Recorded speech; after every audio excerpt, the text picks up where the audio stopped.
Have you ever come across one of those games that you would die to see a remake of? One that sticks in your mind like a needle that just wouldn't budge? A game that has the capacity to make you spend sleepless nights shivering in dread, praying that nothing otherworldly blocks your path when you need to use the loo in the dead of the night. Today, we will talk about a PlayStation 2 gem, one that got lost in time but deserves to be mentioned as one of the greatest in the survival horror genre. Developed by one of the best horror game developers of their time, Darkworks, and released for the PS3 and Xbox in 2005, Cold Fear is one game that definitely deserves a remake for the PS5. Published by the esteemed studio that has later released titles like Farcry and Assassin's Creed, and plenty of other big names under its belt, none other than Ubisoft. We get a game filled with everything from the Russian Mafia and CIA to alien parasites and zombies. Let us dive right into the story of Cold Fear and why we think that it is a must-play for every gamer.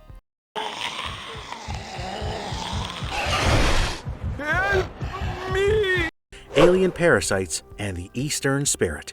Cold Fear was Ubisoft's first horror game. Built on Renderware Engine, the game was a revolutionary third-person shooter/survival horror that was first announced at Electronic Entertainment Expo 2004. It was a first-of-its-kind mix of paranormal and sci-fi horror, paired with a storyline that explores elements of action-adventure and stealth survival genres of gaming. The story follows Tom Hansen, a member of the United States Coast Guard who attempts to save a Russian whaler called the Eastern Spirit that was deployed in the Bering Strait, and soon discovers that the threat is more severe than what met his eyes initially. A mysterious parasite has infected the crew, turning them into undead creatures hungry for blood, and the responsibility to ensure their containment falls on the shoulders of our protagonist. Upon finding the mutilated body of the captain, Hansen soon learns about an ancient creature known as an exocell that was accidentally discovered by the Russian Mafia. He realizes that these organisms are actually parasites, dependent on a host for nourishment and survival. Dr. Viktor Kamsky was brought in to create an exocell serum which could reanimate recently deceased humans, thus creating the undead. Cold Fear is a quest to survive the exocell and other perils that lurk in every corner of the Eastern Spirit, which is the boat that was tasked with bringing in the next batch of specimens for the experiment, and in the later part of the game, on an oil rig. The player is haunted by the constant feeling of paranoia and fear throughout the entirety of the campaign, and that's what makes this game so enticing.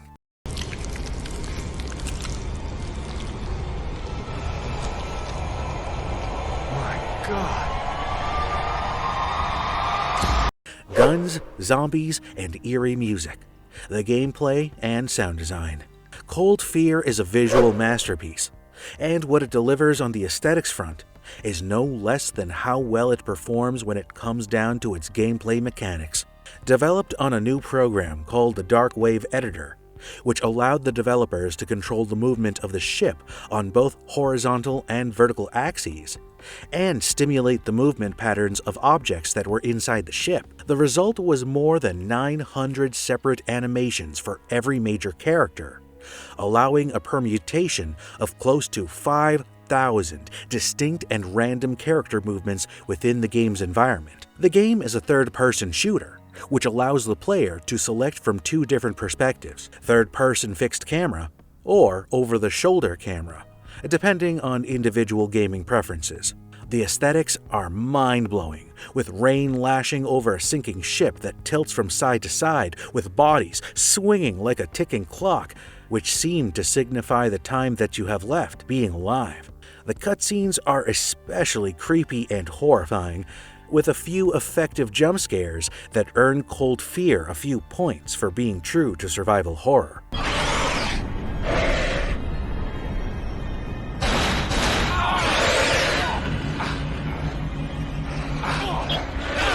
Being an old game designed for the PS2, There are not many variations when it comes to the design of enemies, with the zombies having only 2 different models. The scenes with parasites crawling into people's mouths might seem like a bit of a horror cliché, but the overall tone of the game stands out with satisfactory results, given its backdated build and limited resources which the programmers had to work with. The more impressive talking point would be the sound design, as composer Tom Celta does an excellent job in creating an eerie environment with his well-designed soundtrack, and equally well-done SFX.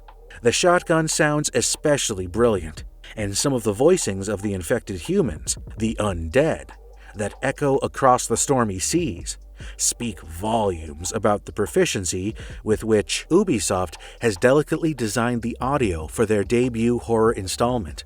American singer and rock icon Marilyn Manson also contributed a song to the game called "Use Your Fist and Not Your Mouth" that was released as a part of his 2003 LP, The Golden Age of Grotesque.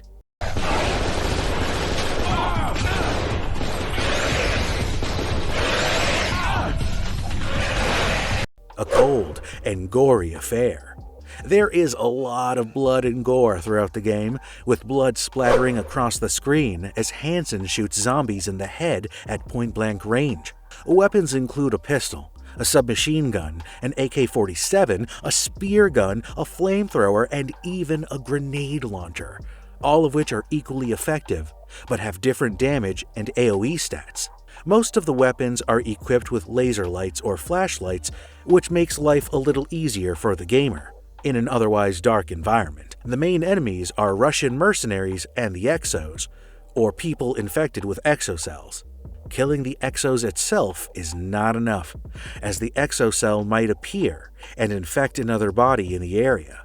This means that enemies will not die unless they are decapitated and the brain is destroyed before they get the chance to reanimate for a second wave of attack. The very fact that the player is not presented with an inventory so they can't store ammos, and forces them to survive without the availability of any health packs in the middle of combat, is what makes Cold Fear so difficult but addictive. Players can only find ammo and health at certain predetermined locations distributed across the map, and also by looting the dead bodies of their recent victims.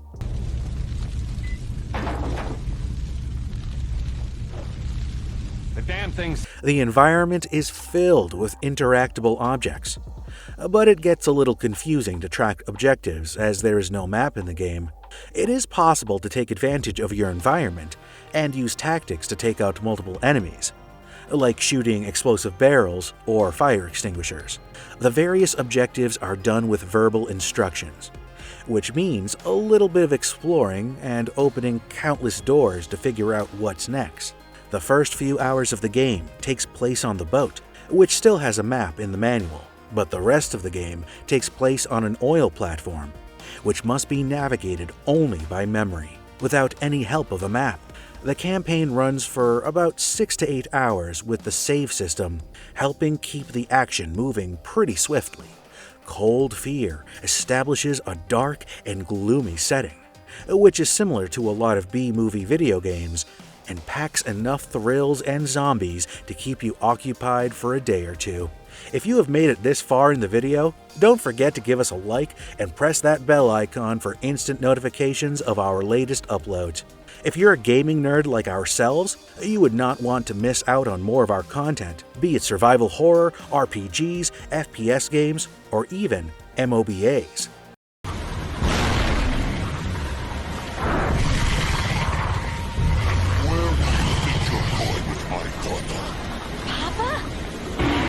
Why this horror fest deserves a remake. Upon its release in March 2005, Cold Fear received mixed reviews from critics, with Metacritics of 66% for the PC, 68% for the PS2, and 71% for the Xbox. Cold Fear has some interesting gameplay elements, visuals to remember, and ends up being a tidy action game. However, frights are scarce, and the story is filled with horror cliches. The enemy AI occasionally falters, and sometimes it is possible to merely get stuck on portions of the environment or simply get lost due to the absence of a map. The game attempts at being one of the survival horror greats, with some impressive sound design, and manages to deliver around 8 hours of intense zombie killing, blood splattering, parasite disintegrating action. Although the game met with poor sales figures, as critics like Eurogamer called it, a bit half-baked, it still managed to sell over 70,000 units across the 3 platforms it was released for in the United States. While Cold Fear won't put games like Amnesia or Resident Evil to shame, it is a memorable trip down the memory lane for every horror fan and a worthy title to add to every gamer's library. Ubisoft's first horror title is one of the most underrated survival horror games in history, and is recommended for those who are never afraid of the dark, and even more so for those who are. That's precisely why the global gaming community can't wait for a remake of Cold Fear. Did you like our review of the game? What did you think about the game, and would you want to play it? Which game would you like us to review next? Tell us in the comments below. Thanks for watching. Signing off.